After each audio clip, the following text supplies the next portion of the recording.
অনেক দিন পর আজকে বাসা থেকে বের হয়েছিলাম। বৃষ্টির কারণে খুব একটা বের হওয়া হয় না। বিকেলবেলা এলাকার বাচ্চারা এখানে খেলাধুলা করে। আমাদের এলাকাতে এক পাশ দিয়ে বিল্ডিং আর এক পাশ দিয়ে সবুজ ধানক্ষেত। খুবই মনোরম পরিবেশ আর এখানে ঠান্ডা হাওয়া দেয়। আসলে অনেক বেশি প্রশান্তি লাগে। বৃষ্টির কারণে এখানে অনেক সুন্দর ঘাস হয়েছে। কচুর শাকগুলো কি দারুণ সবুজ।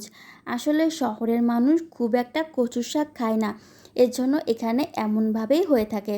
হঠাৎ করে আকাশটা আবার অন্ধকার হয়ে আসছে। আমি ছাদে তাড়াতাড়ি করে আসছি কাপড় নিতে।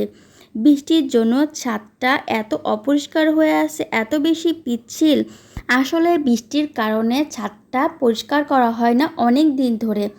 হঠাৎ করে এমন অন্ধকার হয়ে ঝুম বৃষ্টি নামতে শুরু করলো। সত্যি অনেক সুন্দর লাগছিল। বৃষ্টির শব্দটা অনেক বেশি ভালো লাগে।